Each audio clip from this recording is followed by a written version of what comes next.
കുടിച്ചു, നമ്മൾ കുടിച്ചത് ഉണ്ടെങ്കിൽ തെളിവുണ്ട്. ഇപ്പം നമുക്ക് ചാലക്കാരും മുന്നേ നമുക്ക് തെളിവെടുത്ത് തരണം.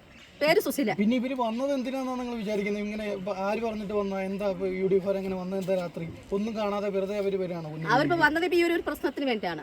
നമ്മളിപ്പോ സ്ഥാനാർത്ഥി നമുക്ക് എല്ലാത്തിനും ഓടി എത്തുന്നത് ഈ സതീശൻ മാത്രമേ ഉള്ളൂ. എത്ര രാത്രിയാണെങ്കിലും നമുക്ക് എന്ത് പ്രശ്നം ഉണ്ടെങ്കിലും ഓടി എത്തുന്നത് നമ്മളെ സതീശൻ മാത്രമേ ഉള്ളൂ. അല്ലാണ്ട് ഈ ലീഗുകാരും വരില്ല, BJP ആരും ഇവിടെ വരില്ല, കോൺഗ്രസ്സുകാർ ആരും വരില്ല ഇവിടെ. അവർ മാത്രം നമ്മൾക്ക് എന്ത് സഹായത്തിന് വരുന്നതും അവർ മാത്രമേ ഉള്ളൂ. അല്ലാതെ വേറെ ആരും വരുത്തൊന്നില്ല. ഈ വോട്ടിന് വേണ്ടിയിട്ട് മാത്രം ഈ കോളനി കാണുന്നവര്, അല്ലാണ്ട് ഈ കോളനി കാണുന്നുണ്ടോ?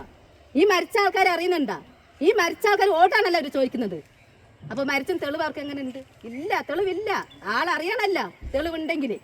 ഒരു കോളനി കാണുന്ന അപ്പോഴാണല്ലോ, പിന്നെ എങ്ങനെ ആൾ മരിച്ചെന്ന് അറിയുന്നത്? ഇങ്ങനത്തെ അവസ്ഥയാണ് ഇവിടെ ഉള്ളത്. ഇപ്പൊ നമ്മൾ കുട്ടികൾക്ക് ഒരു ദിവസം ഒറ്റയ്ക്ക് പോകേണ്ട അവസ്ഥയാണ് ഇവിടെ. പല സ്ത്രീകൾ, പൊതുവെ സ്ത്രീകൾ മദ്യപാനികളാണ്, ചെറിയ കുട്ടികളടക്കം മദ്യപിക്കുന്നു എന്നുള്ളൊരു ആരോപണം കേൾക്കുന്നുണ്ട്. അത് തെറ്റായ ഒരു കാര്യം തന്നെയാണ്. കാരണം ഞങ്ങൾ രാവിലെ മുതൽ വൈകുന്നേരം പണിയെടുക്കുന്നത് ഒരു നേരത്തെ ഭക്ഷണത്തിന് വേണ്ടിയിട്ടാണ്. മദ്യപിക്കാനാണെങ്കിൽ നമുക്ക് ഈ പണിയെടുക്കേണ്ട ഒരാവശ്യമില്ല. പിന്നെ ഇവർ വോട്ടിന് വേണ്ടിയിട്ട് ഇങ്ങനെ വ്യാജ പ്രചരണം നടത്തിയിട്ട് ഒന്നും ഒരു കാര്യമില്ല. നമുക്ക് സത്യസന്ധമായിട്ട് നിൽക്കുന്ന ആരാണ് അവർക്ക് ഞങ്ങൾ വോട്ട് കൊടുക്കും, അവരെ ജയിപ്പിക്കുകയും ചെയ്യും. പിന്നെ ഈ ലീഗുകാരും കോൺഗ്രസ്സുകാരും ഇന്നോ ഇന്നലെയാണ് ഈ കോളനി കാണാൻ തുടങ്ങിയിട്ടുള്ളൂ. നമുക്ക് എന്തിനേതിനും രാത്രിയെന്ന് അറിയാതെ പോലും ഓടിയെത്താൻ നമ്മളെ സതീശേട്ടൻ, അവരെ പാർട്ടിക്കാർ മാത്രമേ നമുക്കുള്ളൂ. ഇപ്പം ഈ കൊറോണ കാലത്ത് പോലും തിന്നോ കുടിച്ചോ എന്നറിയാൻ പോലും ആരുമില്ല. നമുക്ക് പുറത്തേക്ക് ഇറങ്ങാൻ പോലും പറ്റാത്ത അവസ്ഥയിൽ ഒന്ന് സഹായത്തിന് അവരേ ഉണ്ടായിരുന്നുള്ളൂ നമുക്ക്. അപ്പോൾ ഇതുപോലെ വ്യാജ പ്രചരണം നടത്തിയിട്ട് ഒരിക്കലും ഒരു വോട്ട് നമുക്ക് ആകെ ഒരു വോട്ടേ ഉള്ളൂ, അത് നമുക്ക് ഇഷ്ടമുള്ളവർക്ക് കൊടുക്കുക, അത് ശരിയാണ് എന്ന് കരുതി ഇങ്ങനെ വ്യാജ പ്രചരണം നടത്തിക്കൊണ്ട് ഒരു മദ്യം കൊടുക്കുക, പൈസ എറിഞ്ഞിട്ട് ആളെ പിടിക്കുക എന്നുള്ളതൊക്കെ ഒരു തെറ്റായിട്ടുള്ള ഒരു രീതി തന്നെയാണ്. അതിനോട് ഞങ്ങൾ ഈ കോളനിക്കാർ യാതൊരു കാരണവശാലും അവരുടെ കൂടെ നിൽക്കില്ല.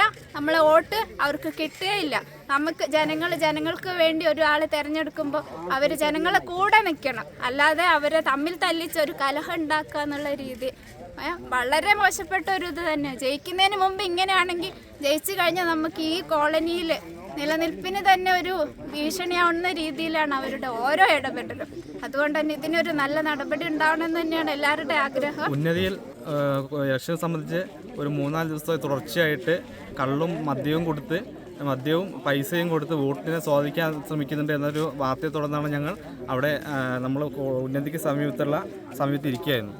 ആ സമയത്താണ് ലീഗിൻ്റെ തുടർച്ചയായിട്ട് തന്നെ വണ്ടികൾ പോവുകയും വരികയും ചെയ്യുന്നുണ്ടായിരുന്നു. ആ സമയത്താണ് ഞങ്ങൾ നമ്മളെ ജനപ്രതിനിധികളായിട്ടുള്ള ആൾക്കാരോട് വിളിച്ച് പറഞ്ഞതിന് തുടർന്നാണ് നമ്മൾ നിയുക്ത ജനപ്രതിനിധിയായിട്ടുള്ള ആൾക്കാരും പിന്നെ കുറച്ച് ആൾക്കാരും ഈ പ്രശ്നത്തെ അറിയാൻ വേണ്ടി വന്നത്.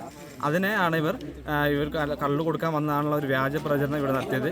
കൂടാതെ ഉന്നതിയിലെ എല്ലാവരും തന്നെ, എല്ലാ പുരുഷന്മാരും മക്കളും സ്ത്രീകളും എല്ലാം അടക്കം മദ്യപിക്കുന്നവരെന്നുള്ള ഒരു വലിയൊരു പ്രചരണം ഇവിടെ ഇന്നലെ കൊടുത്തിട്ടുണ്ടായിരുന്നു. കൂടാതെ ആ സമയത്ത് തന്നെ തോൽപ്പെട്ടിട്ട പല ഭാഗത്തുള്ള ലീഗിൻ്റെയും കോൺഗ്രസിൻ്റെയും ആൾക്കാരൊക്കെ വലിയ സംഘമായിട്ട് വന്നുകൊണ്ട് ഉന്നതിയിലെ സ്വൈരവിഹാരത്തെ തടസ്സപ്പെടുത്തിക്കൊണ്ട് വലിയൊരു കലാപത്തിന് ഇവിടെ ആഹ്വാനം ചെയ്ത് കലാപത്തിന് തുല്യമായിട്ടുള്ള ഒരു അന്തരീക്ഷം ഇവിടെ സൃഷ്ടിച്ചിട്ടുണ്ടായിരുന്നു. അപ്പം ഉന്നതിയുടെ സമാധാനം ആകെ തകർത്തുന്ന രീതിയിൽ വലിയൊരു കലാപം തന്നെ സൃഷ്ടിക്കാനുള്ള ശ്രമം നടന്നിട്ടുണ്ടായിരുന്നു. അതുകൊണ്ട് തന്നെ ഇതിൽ ഉൾപ്പെട്ട എല്ലാവർക്കും തന്നെ കൃത്യമായിട്ടുള്ള നിയമ നടപടി ഉണ്ടാവണം എന്നുള്ള ഒരു അഭ്യർത്ഥന കൂടിയുണ്ട്.